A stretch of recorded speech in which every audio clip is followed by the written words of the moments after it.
Bismillahirrahmanirrahim. Assalamualaikum warahmatullahi wabarakatuh. Alhamdulillah. Alhamdulillahillazi ja'alal qalama wal kitaba lil qira'ah wal qira'ah lil ma'rifah wal ma'rifah lil ibadah wal ibadah lillahi ta'ala.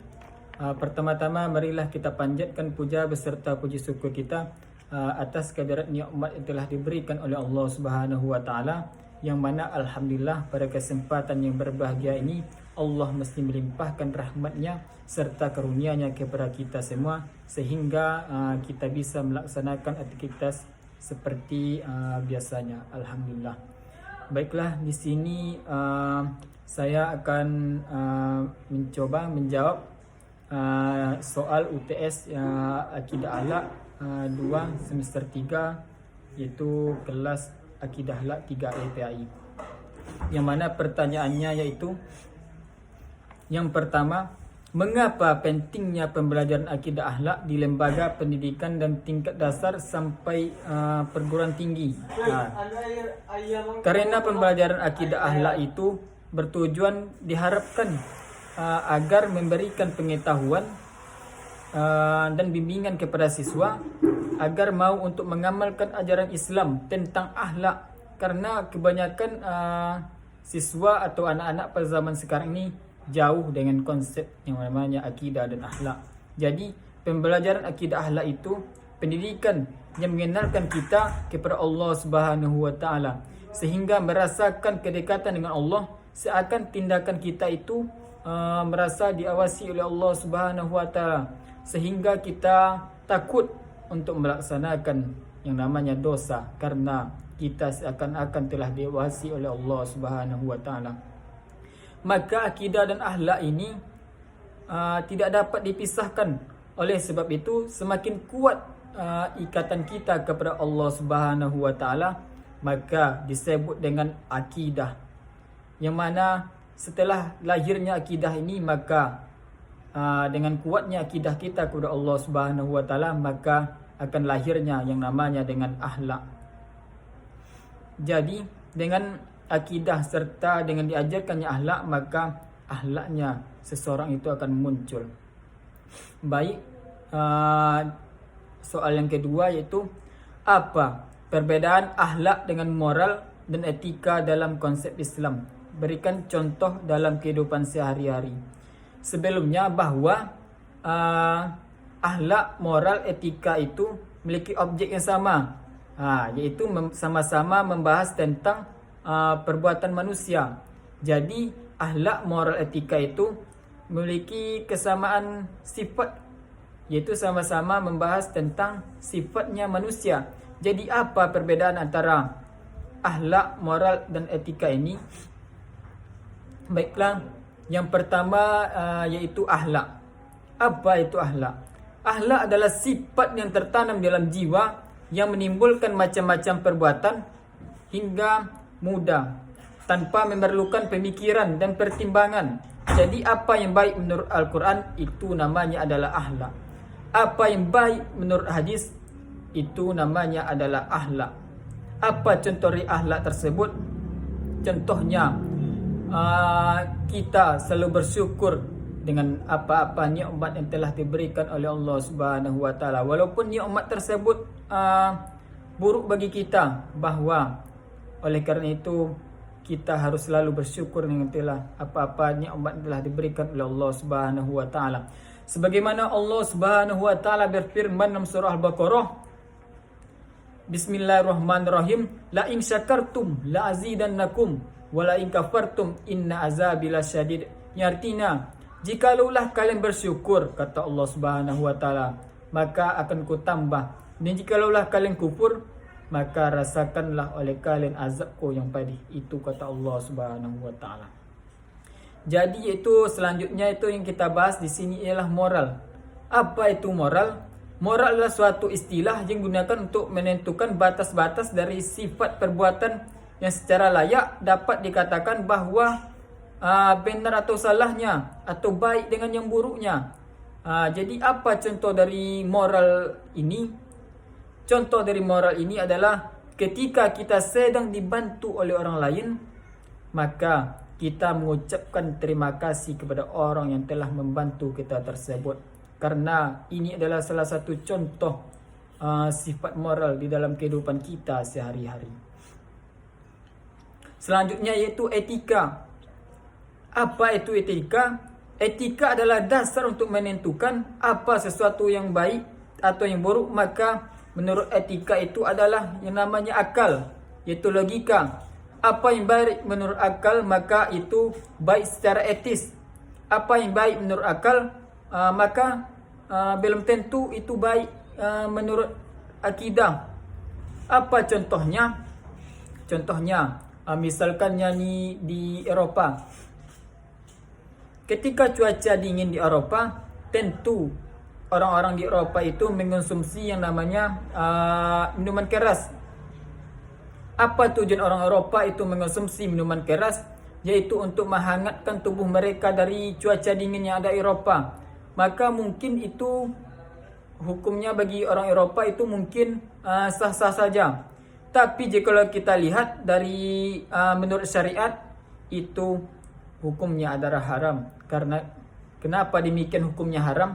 Karena meminum sesuatu yang memabukkan itu adalah hukumnya haram. Itu menurut ajaran agama Islam kita. Jadi diharamkan untuk mengonsumsi yang namanya minum minuman keras.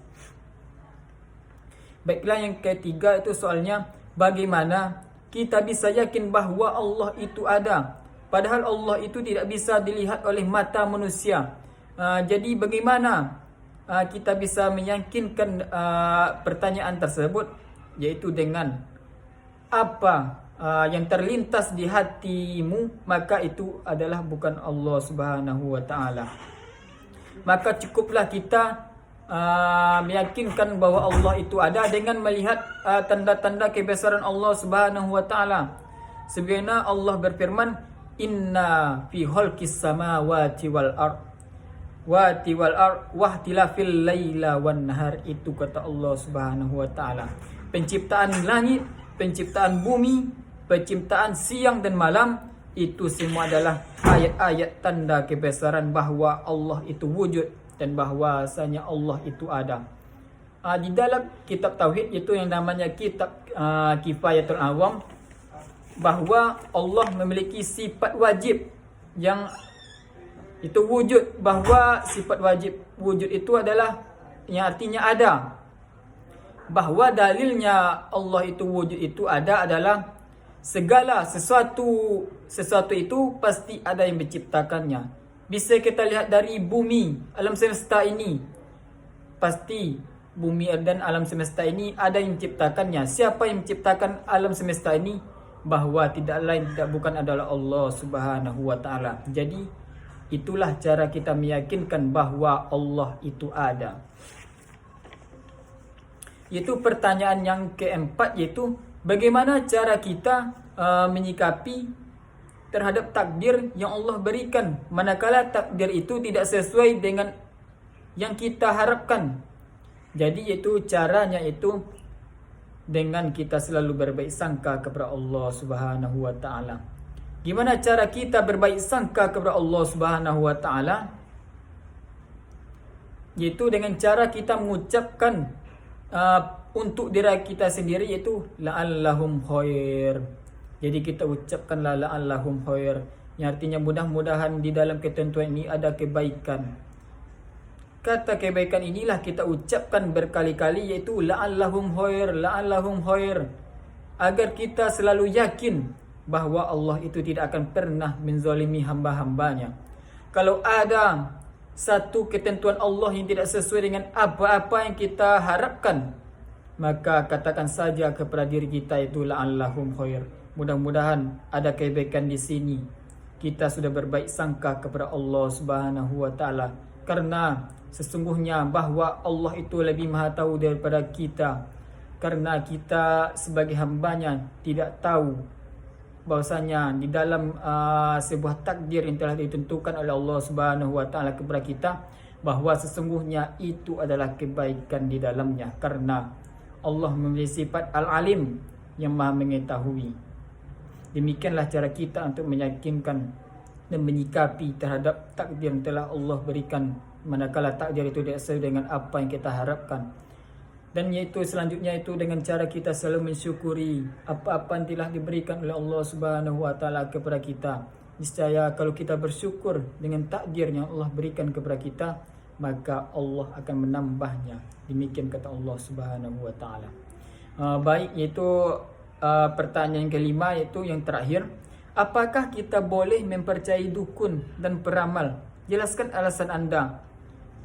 Ya, tentu jawabannya adalah tidak. Karena kalau kita percaya kepada dukun, itu adalah hukumnya haram. Mengapa demikian? Karena dukun dan peramal itu berteman dengan namanya jin. Bahwasanya jin itu mencuri berita dari langit, bahwasanya itu semua adalah bohong, yang tidak ada kebenarannya. Sebagaimana Allah Subhanahu wa taala berfirman, tidak ada yang mengetahui ilmu gaib kecuali Allah Subhanahu wa taala. Berarti juga ada dukun atau peramal yang mengetahui berita-berita gaib, bahawa sesungguhnya itu adalah tipuan syaitan atau jin kepada manusia. Kalau ada yang datang kepada dukun dan membenarkan, berarti bahwasanya dia telah kufur terhadap apa yang telah dibenarkan oleh Rasulullah SAW. Sebagaimana sabda Nabi yang berbunyi, man ataka ghinan fasaddaqah bima yaqul falam yaqbal lahu salata arba'ina lailan. Itu kata Rasulullah SAW. Artinya, siapa yang datang kepada dukun dan maka membenarkan apa-apa yang dikatakan oleh dukun tersebut, maka tidak akan diterima solatnya 40 hari 40 malam. Jadi oleh kerana itu, marilah sama-sama kita menjauhi sifat-sifat tersebut yang membawa kita syirik kepada Allah Subhanahu wa taala. Bahawa sesungguhnya dukun dan peramal itu adalah yang memberitahunya itu adalah jin. Bahwasanya jin itu membawa berita kebohongan kepada kita. Oleh kerana itu, marilah sama-sama kita memperkuat iman kita kepada Allah Subhanahu wa taala, supaya kita terhindar dari namanya syirik kepada Allah Subhanahu wa taala, serta memperbanyak ibadah kita supaya kita bisa berjumpa di surganya Allah Subhanahu wa taala. Jadi demikianlah jawaban soal UTS Akidah Akhlak yang dapat saya jawab. Lebih dan kurang saya mohon maaf. Wabillahi taufiq wal hidayah. Assalamualaikum warahmatullahi wabarakatuh.